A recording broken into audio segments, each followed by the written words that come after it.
সকলোলৈকে নমস্কাৰ তো আজি আমি এই ভিডিঅ'ত এডিআইডিৰ যেটো গ্ৰেড 4 ৰ আপোনালোকৰ ভাইবা টেষ্ট অনুষ্ঠিত হৈছে 17 জুন 2025 ৰ পৰা এতিয়া 21 তাৰিখলৈকে এই 4 দিনত আপোনালোকৰ কি প্ৰশ্ন সুধিলে আৰু লগতে বাকিবিলাক ক্যান্ডিডেটছে যিখিনি ভুল কৰিছে ভাইবাত এইকেইটা ভুল আপোনালোকে নকৰিব যেকেইটা মই ইয়াতে দৰ্শাই দিম কিয়নো আমি যেতিয়া ক্যান্ডিডেটছৰ পৰা ৰিভিউ লৈছিলো কোনকেইটা ভুল কৰিছিলে মই সেইটো ইয়াতে জনাই দিম আৰু লগতে আপোনালোকে এইকেইটা ভুল নিশ্চয়কৈ নকৰিব যদিহে আপোনালোকে এই এডিআইডি গ্ৰেড 4 ৰ ভাইবা টেষ্ট আপোনালোকৰ বাকি আছে গতিকে এই ভিডিওটো আপোনালোকৰ বাবে খুবেই ইম্পৰ্টেন্ট গতিকে এই ভিডিওটো মিছ নকৰিব আৰু যিসকল ভাইবা টেষ্টৰ ক্যান্ডিডেটছ আছে সেই ক্যান্ডিডেটছ বিলাকলৈ এইটো ভিডিও শেয়াৰ কৰি দিব তো সচৰাচৰ কি হয় ভাইবা এক্সামত যেটো আমি যাও যোৱাৰ আগতে এইকেইটা কথা খুবেই মন কৰিবলগীয়া কথা বা ইম্পৰ্টেন্ট কথা হয় এক নম্বৰ কথা হল খাস পোছাক তো মই খাস পোছাক দেখুৱাই দিছো কেনেদৰে পৰিধান কৰিব যে ইয়াতে যেটো এডিআইডি যেটো এটো এক্সাম আছে গ্ৰেড 4 ৰ সেই এক্সামটোৰ বাবে আপোনালোকে কোট বা টাই পৰিধান কৰিবলৈ কৰি যাবলৈ ইমান প্ৰয়োজন নহয় বা ইমান দৰকাৰ নাই আপোনালোকে কিন্তু ক্যাজুৱেল পিন্ধিব লাগিব এনেকুৱা নহয় যে আপোনালোকে জিন্স পিন্ধি যাব তো ক্যাজুৱেল টি-শাৰ্ট আপোনালোকে এনেকুৱা প্লেন কালাৰৰ এটা ধুনিয়াকে প্ৰেছ কৰা পিন্ধি লব আৰু লগতে তাৰ পিছত আপোনালোকে বেল্ট যেটো আছে সেই বেল্টটো আপোনালোকে কি কৰিব ক্যাজুৱেল ৰাখিবলৈ চেষ্টা কৰিব আৰু লগতে নেক্সট আপোনালোকৰ যেটো পেন্ট আছে এটো ব্লু হওক বা ব্ল্যাক হওক তেনেকুৱা প্লেন আপোনালোক যেটো ফৰ্মেল আছে যেটো অফিস ড্ৰেছ হয় নৰমালি তো সেইটো পৰিধান কৰিবলৈ চেষ্টা কৰিব আৰু লগতে আপোনালোকৰ যেটো জোতা হয় সেই জোতাও 300-400 মানত পাই গৈ গটিকে আপোনালোকে এইটো জোতা যদি নাই তেনেহলে ফৰ্মেল শু 300-400 মানত এজোৰ কিনি লব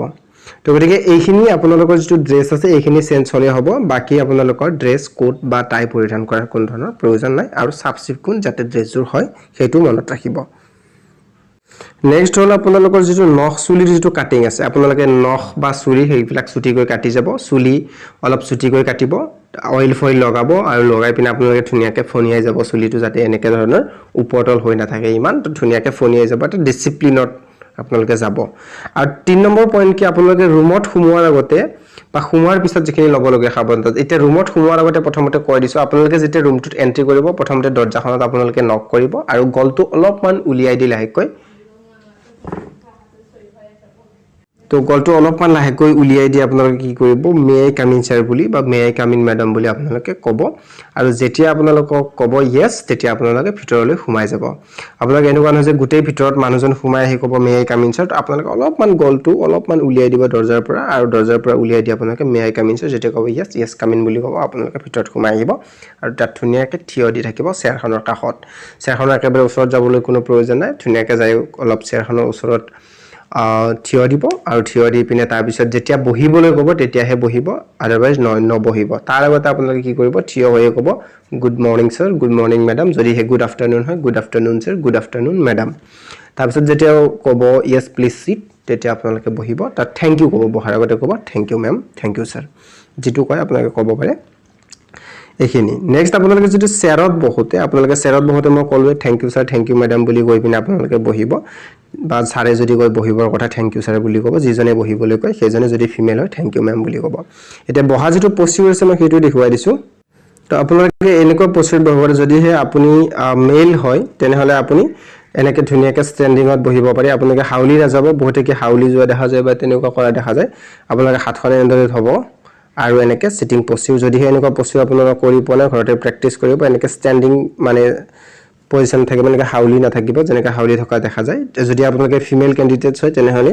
এইখিনি অলপ ভৰি দুখন আপোনালোকে এনেকে ঠেক কৰি পিনে বহিব পাৰে আৰু ঠিক তেনেদৰে যেনেকে জনী বহি আছে মহিলা গৰাকী ঠিক তেনেদৰে পাছৱালি জনে ঠিক তেনেদৰে আপোনালোকে বহিব পাৰে এটো সিটিং পজিচন এনেকৈ ৰাখিলে বেছি ভাল বা এট্ৰাক্টিভ হয় নেক্সট মই এই ভিডিওটোৰ যেটো শেষত মই সামাৰিখিনি কম সেইখিনি খুবেই ইম্পৰ্টেন্ট গতিকে সেইখিনি আপোনালোকে মুঠেও মিছ নকৰিব তাৰ আগতে নেক্সট কথা কোৱাৰ শৈলী আপোনালোকে যেতিয়া ইন্টাৰভিউৰ সন্মুখত কথা ক'ব তেনেহলে আপোনালোকে কি হয় হাত লৰোৱাৰ যদি অভ্যাস আছে বা ভৰি লৰাই পিনে কথা কোৱাৰ যদি অভ্যাস আছে তেনেদৰে নকৰিব গতিকে আপোনালোকৰ যেটো কথা কোৱাৰ শৈলী খুব নম্ৰ বা বিনম্ৰ হৈ পিনে আপোনালোকে কথাটো ক'ব হাত বা চকুৰ ইংগিতেৰে তেনেকৈ কথা নকব আৰু লগতে আপোনালোকে কি হয় অলপমান স্মাইলিং ফেস ৰাখিবলৈ চেষ্টা কৰিব তেতিয়া বেছি ভাল বেছি স্মাইলিং ফেস নহয় অলপ স্লাইটলি তো তাৰ পিছত নেক্সট 6 নম্বৰ যেটো প্ৰশ্নোত্তৰ দিওতে হবলগীয়া লবলগীয়া সাৱধানতা যেটো হয় প্ৰশ্নোত্তৰটো আপোনালোকে জানে না জানে সেইটো ডাঙৰ কথা নহয় মই পিছত এইখিনি পিছতে মই কৈ দিম প্ৰশ্নোত্তৰ কেনেকৈ দিব কিন্তু প্ৰশ্নোত্তৰ দিওতে আপোনালোকে এইখিনি কথা মন কৰিব মই ফটো জৰিয়তে দেখুৱাই দিছো যে পোনপ্ৰথমতে কি হয় যে আপোনালোকে যেতিয়া প্ৰশ্ন কৰা হ'ব তেতিয়া প্ৰশ্নটো শেষ হ'বলৈ দিব ইন্টাৰভিউয়াৰজনৰ তাৰ পিছত 2-3 সেকেন্ড সময় ল'ব যদিহে প্ৰশ্নটো জানে তথাপিতো 2-3 সেকেন্ড সময় ল'ব আৰু নাজানে তেতিয়াও 2-3 সেকেন্ড সময় ল'ব যেনেকৈ সাংবাদিকে ৰিপৰ্ট দিওঁতে যেনেদৰে 2-3 সেকেন্ড সময় লয় ঠিক তেনেদৰে আপোনালোকে ল'ব আৰু নেক্সট কথাটো হ'ল যদিহে এই ছাৰজনে আপোনালোকক প্ৰশ্ন কৰি আছে আপুনি এইজন বহি আছে তেতিয়া আপোনালোকে এই ছাৰজনৰ আই কন্টেক্ট কৰি কথা ক'ব তলমুৱা হৈ ওপৰমুৱা হৈ সোঁফালে বাওঁফালে চাই কথা নক'ব আৰু যদি আপোনালোকে মেডামজনী কথা কৈ আছে তেনেহ'লে মেডামজনী চকুত হৈ কথা ক'ব কনফিডেন্টলি ক'ব যিখিনি কয় আৰু চকুত হৈ ক'ব আৰু এইজন ছাৰে ক'লে এইজন তেনেকৈ যিজন ইণ্টাৰভিউৱাৰে সোধে সেইজন ইণ্টাৰভিউৱাৰৰ পিনে চাই ক'ব সকলোবিলাক ইণ্টাৰভিউৱাৰৰ চাবলৈ কোনো দৰকাৰ নাই শেষত মই একেবাৰে যেটো শেষত ভিডিওটিৰ টপিক কভাৰ কৰা হৈছে সেইটো মোস্ট ইম্পৰ্টেন্ট হয় আপোনালোকৰ গতিকে শেষৰখিনি একেবাৰে মিছ নকৰিব এতিয়া আমি যেটো আপোনালোকৰ এডিআৰইৰ ভাইবা টেষ্ট যেটো 17 জুন 2025 ৰ পৰা 21 জুন 2025 লৈকে যি অনুষ্ঠিত হৈ গ'ল সেইখিনিত আপোনালোকৰ কেনেকুৱা ধৰণৰ প্ৰশ্ন সোধা হৈছে তো এই প্ৰশ্নবিলাক আপোনালোকে নিজকে প্ৰিপাৰেচন কৰি ল'ব প্ৰথমতে যেটো সকলোকে মোস্ট কমনলি সোধা গৈছে সেইটো হ'ল যে আপোনালোকৰ সেলফ ইন্ট্ৰোডাকচন অৰ্থাৎ নিজৰ পৰিচয়খিনি তো নিজৰ পৰিচয়খিনি আপোনালোকে কেনেদৰে দাঙি ধৰিব যে প্ৰথমতে আপোনালোকে কি কৰিব নমস্কাৰ প্ৰথমতে বহিব দিলে থ্যাংক ইউ ক'লে তাৰপিছত বহিলে তাৰপিছত যেতিয়া প্ৰশ্ন আৰম্ভ কৰিব যে আপোনালোকৰ নিজৰ পৰিচয়খিনি দিয়া বা সেলফ ইন্ট্ৰোডাকচন তেতিয়া ক'ব যে নমস্কাৰ মোৰ নাম যি হয় হেতু ক'ব তাৰপিছত মোৰ ঘৰত মুঠ পৰিয়ালৰ সদস্যৰ সংখ্যা ইমান আৰু মোৰ যেটো হে আছে যে ধৰা হল যদি কামৰূপ জিলাৰ যিখন গাঁও হয় গাঁও বা অঞ্চল বা কামৰূপ জিলাৰ কেটেগৰীত মোৰ ঘৰ তাৰপিছত আপোনালোকে চতুৰ্থতে ক'ব যে মই হাই স্কুল শিক্ষান্ত পৰীক্ষা যিখন স্কুলৰ পৰা উত্তীৰ্ণ হৈছে সেই স্কুলখনৰ নাম আৰু হায়াৰ সেকেন্ডাৰী যিখন স্কুলৰ পৰা উত্তীৰ্ণ হৈছে সেইখন স্কুলৰ নাম আৰু লগতে যদিহে আপোনালোকে অভাৰ কোৱালিফাইড হৈছে আপোনালোকে জানে যে এডিআৰই গ্ৰেড 4 ত আপোনালোকৰ অনলি গ্ৰেজুৱেচন লেভেললৈকেহে হয় তো গ্ৰেজুৱেচনত লৈকে আপোনালোকে যদিহে কৰিছে ভুলতে তেনেহলে নকব গ্ৰেজুৱেচনটোৰ কথা তো গতিকে আপোনালোকে সেইখিনি কোৱালিফিকেশনছ ক'ব যেখিনি এডিআৰই গ্ৰেড 4 এ কোৱালিফিকেশনছ খুদা গৈছিলে নেক্সট আপোনালোকৰ যেটো পঞ্চমতে ক'ব যে মই এডিআৰইৰ চতুৰ্থ বৰ্গৰ যেটো পদত আপোনালোকে পাছনি হৈছে বা সিলেক্ট হৈছে সেইটো পদৰ বিষয়ে ক'ব মই এডিআৰইৰ চতুৰ্থ বৰ্গৰ অমুক পদত মৌখিক পৰীক্ষাৰ বাবে বাছনি হৈছো যেটো বৰ্তমান আপোনালোকে দি আছে সেইটো কথা কৈছো মই তো এইখিনি ক'ব আপোনালোকে সেলফ ইন্ট্ৰোডাকচন এইখিনি হৈ গ'ল সেলফ ইন্ট্ৰোডাকচন এইখিনি যদি আপোনালোকে কনফিডেন্টলি মই যেনেকৈ ক'লো সুমুৱাৰ সময়খিনি বা এইখিনি নিজৰ কনফিডেন্টলি আপোনালোকে সেলফ ইন্ট্ৰোডাকচন হিনি দিলে সেইখিনিতে আপোনালোকে যথেষ্টখিনি নম্বৰ পাবলৈ সক্ষম হ'ব এটা মক বা ভাইবা ইন্টাৰভিউত আপোনালোকৰ একেদিনৰ ভিতৰত যেটো প্ৰশ্ন সোধা হৈছে সেইটো হ'ল যে আপোনালোকৰ নিজৰ ঠাইখিনিৰ যিখিনি প্ৰসিদ্ধ স্থল আছে বা হিষ্টৰিকেল প্লেস আছে বা যেটো ফেমাস পাৰ্সনালিটিজ আছে প্ৰসিদ্ধ ব্যক্তিৰ নাম তো তেনেকুৱা ধৰণৰ প্ৰশ্ন কৰা যোৱা দেখিবলৈ পোৱা গৈছে ধৰা হল আপোনালোকক মই এক্সাম্পলৰ সৈতে বুজাই দিছো যে আপোনাৰ ঘৰ কামৰূপ গ্ৰাম্য বা কামৰূপ ৰুৰেল জিলাত অৱস্থিত তেতিয়া আপোনালোকে কি হ'ব যে আপোনালোকে সেই জিলাখনৰ মঠ মন্দিৰ প্ৰসিদ্ধ ব্যক্তিৰ নাম জনাটো খুবেই ইম্পৰ্টেন্ট হৈ পৰে যেনে ধৰা হল আমাৰ যেটো কামৰূপ গ্ৰাম্য জিলাত হাজোত হয়গ্ৰীব মাধৱ মন্দিৰ অৱস্থিত কেদাৰ মন্দিৰ অৱস্থিত অথবা হাজোৰ পৰা বিষ্ণুৰাম মেধি বিলংস কৰিছিলে তো গটিকে বিষ্ণুৰাম মেধিৰ বিষয়ে আপোনালোকে তেখেতৰ ব্যক্তিত্বৰ বিষয়ে দুই এটা প্ৰশ্ন সুধিব পাৰে গটিকে তেনেকুৱা ধৰণৰ ব্যক্তি বিশেষ বা প্ৰসিদ্ধ স্থলৰ বিষয়ে আপোনালোকে গুগলৰ পৰাও সংগ্ৰহ কৰি চাব পাৰে আপোনালোকৰ অঞ্চলটোৰ যিখিনি এটা হিষ্টৰিকেল এটা সাইটস আছে বা হিষ্টৰিকেল এটা যেটো আপোনালোকৰ হিষ্ট্ৰি আছে হেতু নেক্সট আপোনালোকৰ যেটো সোধা গৈছে হেতু হল নিজৰ জিলাখনৰ আপোনালোকে ভৌগোলিক অৱস্থানৰ বিষয়ে জনাটো ইম্পৰ্টেন্ট হয় অৰ্থাৎ জিওগ্ৰাফিকেল ভিউজ তো জিওগ্ৰাফিকেলত কি আহিব আপোনালোকৰ যদি কিবা ওচৰে পাজৰে ডাঙৰ নদ-নদী আছে ওচৰ চুবুৰীয়া জিলা যে আপোনালোকৰ জিলাখন কেইখন বৰ্ডাৰ ডিস্ট্ৰিক্টে আগুৰি আছে বা বৰ্ডাৰ ডিস্ট্ৰিক্টখন আগুৰি থকা ঠাইৰ নাম কোৱা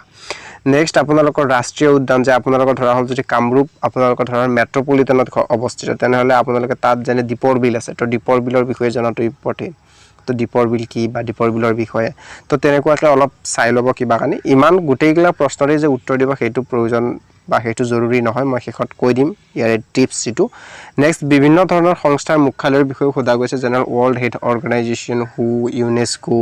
তো এইবিলাকৰ আৰু ডাঙৰ কোম্পানীৰ সিওৰ নামৰ বিষয়ে সোধা গৈছে যেনে ধৰ গুগলৰ সিইও কোন মাইক্ৰোসফট অফিচৰ CEO কোন তো তেনেকুৱাকে আৰু নেক্সট যেটো সোধা গৈছে আপোনালোকৰ হবিৰ বিষয়ে সুধিবলৈ যোৱা দেখিবলৈ পোৱা গৈছে যে আপোনালোকে যেটো হবি ক'ব যদি হবি নাই সেই হবিটো আপোনালোকে বনাই লওক আৰু যেটো হবিৰ বিষয়ে আপোনালোকে ক'ব তেখেতসকলক সেই হবিটোৰ বিষয়ে সম্যক জ্ঞান থকাটো খুবেই ইম্পৰ্টেন্ট ধৰা হল আপোনালোকে হবি গলে ফুটবল তো ফুটবলৰ আপোনালোকে ফেমাস ব্যক্তিৰ নাম জানিব লাগিব বা ফুটবলৰ যেটো হিষ্ট্ৰি হেতুৰ বিষয়ে জানিব লাগিব বা ফুটবলৰ বাবে আমাৰ যেটো উপকাৰিতা হেতুৰ বিষয়ে জানিব লাগিব বা ফুটবল আপুনি খেলি পাইছে নাই হেতুটো জানিব লাগিব গতিকে সেইখিনি নেক্সট আৰু প্ৰশ্ন সোধা দেখিবলৈ আছে দলঙে সংযোজন কৰা ঠাইৰ নাম যেনদল খৰাইঘাট দলঙে কোন দুখন ঠাইক আপোনালোকৰ সংযোজন কৰিছে বা বগীবিল দলঙে কোন দুখন ঠাইক সংযোজন কৰিছে তো এনেকুৱা ধৰণৰ প্ৰশ্ন আহিবলৈ দেখিবলৈ পোৱা গৈছে নেক্সট আপোনালোকৰ যেটো সদশেষত যেটো মূল মন্ত্ৰ হয় ফাইবাৰ মই হেতু কৈ দিছো যে আপোনালোকৰ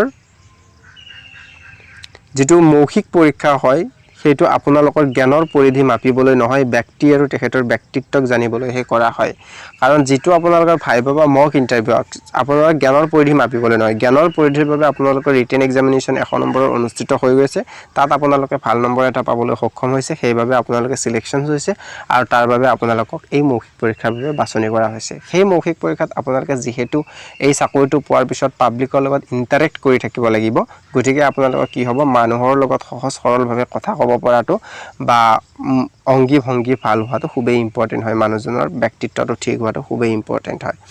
নেক্সট আপোনালোকৰ হল বিনম্ৰতাৰে উত্তৰ দিবলৈ চেষ্টা কৰিব আৰু নাজানিলে ক্ষমা কৰিব স্যাৰ মই এইটোৰ বিষয়ে অৱগত নহয় বা বৰ্তমান মনত পেলাব নাই পৰা বুলিও ক'ব পাৰে তো আপোনালোকে এইটো জৰুৰী নহয় যে আপোনালোকে গুটেকিটা প্ৰশ্নৰে উত্তৰ দিয়ক আপুনি যিখিনিতে খুব কনফিডেন্টলি দিব বিনম্ৰতাৰে দিব মুখত অলপ স্মাইলিং ফেস ৰাখি দিব তেতিয়া নিশ্চয়কৈ আপোনালোকৰ নম্বৰ যিমানখিনি থাকে সিমানখিনিৰ ভিতৰত আপোনালোকে অলপ 1-2 কাটিব পাৰে বাকিখিনি পাবলৈ আপোনালোকে সক্ষম হ'ব নেক্সট আপোনালোকৰ যেটো হয় কথা কতে যেতিয়া আপোনালোকে এটো কথা সাবধান হ'ব যে হাত ভৰি যাতে নলৰাই বহুত ক্যান্ডিডেটছৰ কি হয় আমি হাতেৰে বা এনেকে অংগী ভংগী কৰা দেখা যায় বা 17 পৰা 21 লৈকে বহুত ক্যান্ডিডেটছৰ তেনেকুৱা মানে অটোমেটিক আহি যোৱা দেখিবলৈ পোৱা গৈছে তাৰ বাবে আপোনালোকে নিজকে ঘৰত প্ৰেক্টিস কৰক তো ৰুমৰ পৰা যেতিয়া ওলাই আহিব হেতু থিয় দি আপোনালোকে বঢ়িয়াকে কি ক'ব ধন্যবাদ স্যাৰ ধন্যবাদ বাইদেউ তেনেকৈ কৈ ৰুমৰ পৰা আপোনালোকে ওলাই আহিব নেক্সট আপোনালোকৰ যেটো কথাটো অনুশীলন কেনেদৰে কৰিব মই হেতু কৈ দিও যে আপোনালোকে যেতিয়া অনুশীলন কৰিব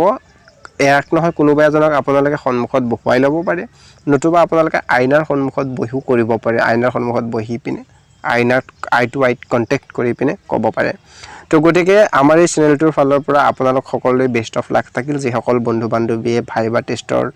দিবলৈ বাকি আছে এডিআৰই গ্ৰেড 4 ৰ এইকেইটা যিকেইটা কথা ক'লো সেইকেইটা কথা আপোনালোকে নোট কৰি ৰিপিট কৰক নিজকে মনতে আৰু নিজকে হাজু কৰি লওক আমি আশাবাদী আপোনালোকে এই এডিআৰই গ্ৰেড 4 ৰ চাকৰিটো পাবলৈ সক্ষম হওক তাৰে কামনাৰে জয় আই অসম